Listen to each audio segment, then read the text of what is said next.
అందరికీ నమస్కారం. ఏదో చదవెత్తే ఉన్నమతి పోయిందని చెప్పి అసలు వైసీపీ పార్టీలో చదువుకున్న వాళ్ళే లేరనుకోండి. ఈరోజు కొడాలి నాని ఒక విషయం మీద స్పందించాడు. ఏ విషయం అంటే సచివాలయాన్ని తాకట్టు పెట్టారని చెప్పి తెలుగుదేశం పార్టీ కానివ్వండి, లేదా జనసేన కానివ్వండి, లేదా ప్రజలు కానివ్వండి, సచివాలయాన్ని తాకట్టు పెట్టడం ఏంటని చెప్పి గట్టిగా రాష్ట్ర ప్రభుత్వాన్ని నిలదీశారు. దానికి కొడాలి నానిని జగన్మోహన్ రెడ్డి బయటకు వదిలాడు. అదేదో కొద్దిగా చదువుకున్న వాళ్ళని, కొద్దిగా బుర్రన్నోడిని వదిలితే బాగుండేది, కానీ బుర్ర లేని కొడాలి నానిని బయటకు వదిలేటప్పటికి పాపం ఏం చెప్పాలో తెలియక సతమతం అయిపోతూ నోటుకొచ్చి 4 మాటలు మాట్లాడేసి మరొకసారి అబాసుపాలు అయితే అయ్యాడు. ఏం మాట్లాడతాడు కొడాలి నాని అంటే, చంద్రబాబు జాగీరా సచివాలయం తాకట్టు పెడతాం, రాష్ట్ర ప్రభుత్వానికి డబ్బులు అయితే అవసరమైతే తాకట్టు పెట్టుకోరా, మీరు ఎప్పుడూ పెట్టుకోలేదా, మళ్ళీ విడిపిస్తాం అని మాట్లాడుతున్నాడు. సరే, తాకట్టు సంగతి కాసేపు పక్కన పెట్టి ఇంకో మాట కూడా మాట్లాడాడు. ఏంటి సచివాలయం, అది ఉందో 10 ఎకరాలు, ఒక బిల్డింగు, ఏంటి దాన్ని తాకట్టు పెడితే ఏమైంది అని మాట్లాడుతున్నాడు. ఇలాంటి నిశానిగాళ్ళని 7వ తరగతి ఫెయిల్ అయిన వాళ్ళని తీసుకొచ్చి రాజకీయాల్లో పెడితే అలాగే మాట్లాడతారు. సచివాలయం అంటే ఒక బిల్డింగు, సచివాలయం అంటే 10 ఎకరాలు కాదు నాయన. నిశాని బూతుల మంత్రి, మాజీ మంత్రి. సచివాలయం అంటే ఒక బిల్డింగు 10 ఎకరాలు కాదు. సచివాలయం అంటే 5 కోట్ల మంది ఆంధ్రుల ఆత్మగౌరవం. ఒక రాష్ట్రానికి ముఖ్యమంత్రి కూర్చుని పాలించే అత్యున్నత స్థానం. సరే, దాని మీద కూర్చున్నవాడు ఎలాంటి వాడైనా కానివ్వండి, ఆ స్థానానికి ఒక విలువ ఉంటుంది. అంటే 10 ఎకరాల ఒక బిల్డింగా? మరి జగన్మోహన్ రెడ్డి 30,000 ఎకరాలు ఉండాలన్నాడు అప్పుడు రాజధానికి. అంటే 30,000 ఎకరాల నిండా బిల్డింగులు కట్టేస్తారా? దేశంలో ఎక్కడైనా ఉంటాయా 1000 ఎకరాలు బిల్డింగులు? 1000 ఎకరాలు భూమి సేకరిస్తే మొత్తం సచివాలయం కడతారు అందులో? ఇంత బుర్ర తక్కువ అని నిన్ను రాజకీయాల్లోకి ఎవరు రానిచ్చాడో నాకు అర్థం కాల. ఇప్పుడు జాతీయ జెండా ఉంది, ఒక జానడు గొడ్డే కదా అంటావా దాన్ని? జాతీయ జెండాని ఒక జానడు గొడ్డే అనగలదువా నువ్వు? దేవాలయం ఉంటుంది, ఒకప్పుడు ఖాళీ భూమి, తర్వాత గుడి కట్టిన తర్వాత దానికి పవిత్రత ఏర్పడుద్ది. అప్పుడు ఆ ప్రదేశం అంతా కూడా దేవాలయం పరిధిలోకి వస్తుంది. అంతేగాని దేవాలయం అంటే ఎక్కడి నుంచి వస్తుంది?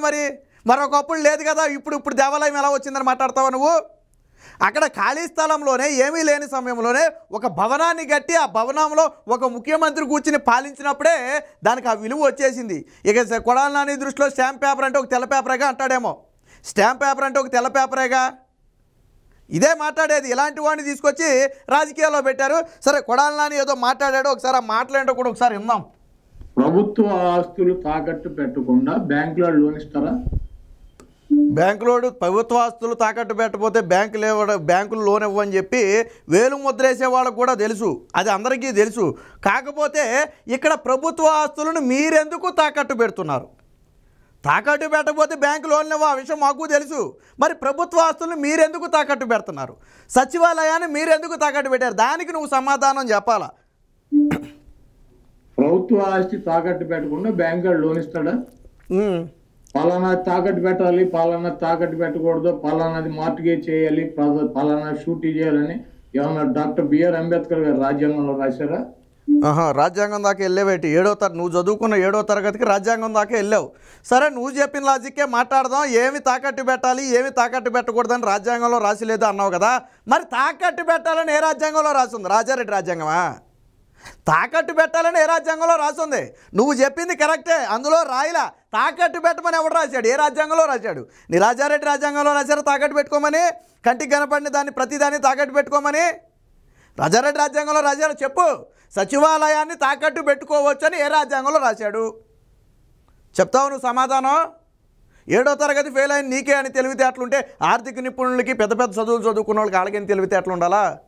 వచ్చేసాడండి 7వ తరగతి ఫెయిల్ అయిన క్యాండిడేట్ మాట్లాడటానికి. సెక్రటరీ చంద్రబాబు గారిదా? ఇదిగో ఇక్కడ కూడా ఒకటి అందిస్తున్నాడు. మీరు ఒకసారి కేర్ఫుల్గా ఏనండి, నేను సౌండ్ మొత్తం పెడతాను. నేను ఒకసారి వెనక పెడతా చూడండి. సెక్రటరీ ఏమన్నా చంద్రబాబుదా అన్నప్పుడు ప్రభుత్వానిది అని చెప్పి ఒకటి వెనకమాల అందిస్తాడు చూడండి, అందుకుంటాడు అప్పుడు. ప్రభుత్వాన్ని ఏనండి ఒకసారి. చంద్రబాబు గారిదా? విన్నారు కదా, ప్రభుత్వాన్ని అని చెప్పి ఒకటి వెనకమాల అందిస్తున్నాడు. అంటే సెక్రటరేట్ అంటే ఏంటో తెలియదు, కూర్చుని ఇది మొత్తం నిమిషం కూర్చుని నిమిషం మాట్లాడటం రానివాడు ఈరోజు సచివాలయాన్ని తాకట్టు పెడితే మీకేంటని మాట్లాడుతున్నాడు.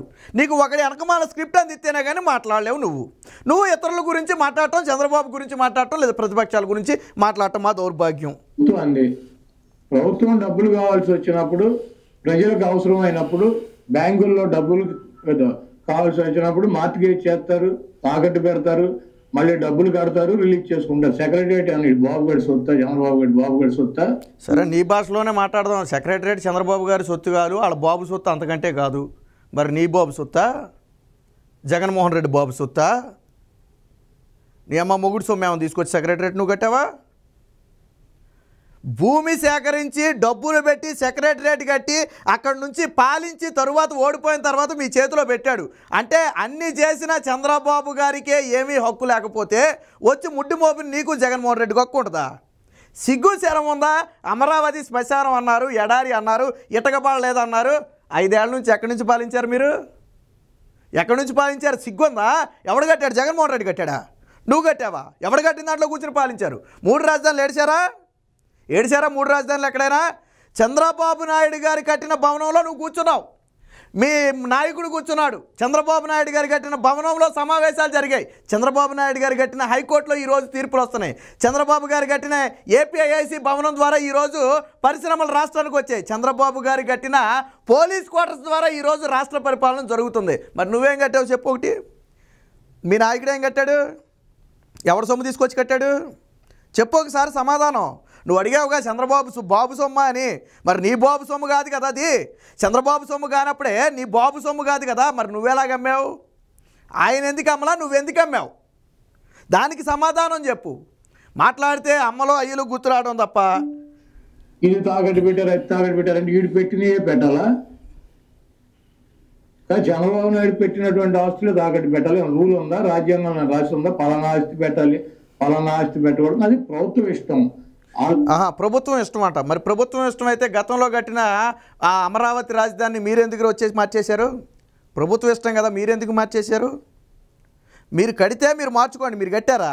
సచివాలయం మీరు కట్టారా? హైకోర్టు మీరు కట్టారా? అసెంబ్లీ మీరు కట్టారా? శాసనమండలి మీరు కట్టారా? పోలీస్ క్వార్టర్స్ మీరు కట్టారా?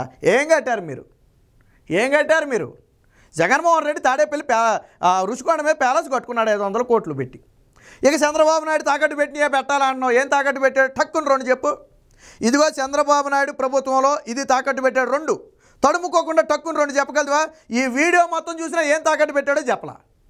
అంటే ఏమీ పెట్టలా అక్కడ ఏమీ పెట్టలా. నువ్వేం పెట్టావు నేను చెప్పనా? మీ పార్టీ ఏం పెట్టింది నేను చెప్పనా? వైజాగ్లో 13 ప్రభుత్వ ఆస్తులు తాకట్టు పెట్టారు. అందులో కలెక్టరేట్ ఉంది, ఎంఆర్ఓ ఆఫీసులు ఉన్నాయి, ఇతర ప్రభుత్వ భవనాలు ఉన్నాయి. 25,000 కోట్లు అప్పు తెచ్చారు. R&B భవనాలు తాకట్టు పెట్టి 7,000 కోట్ల రూపాయలు అప్పు తెచ్చారు. మందు బాబులను తాకట్టు పెట్టి 50,000 కోట్ల రూపాయలు అప్పు తెచ్చారు. ఇలాగా మీరు పార్కులు తాకట్టు పెట్టి 143 కోట్ల రూపాయలు అప్పు తెచ్చారు. అమరావతి భూములు తాకట్టు పెట్టబోతే రైతులు కోర్టుకెళ్ళి అడ్డుకున్నారు. ఇవి మీరు తాకట్టు పెట్టినాయి నేను చెప్పా. ఇప్పుడు ఫైనల్గా సచివాలయాన్ని తాకట్టు పెట్టారు. మరి చంద్రబాబు నాయుడు తాకట్టు పెట్టిందంటే చెప్పు.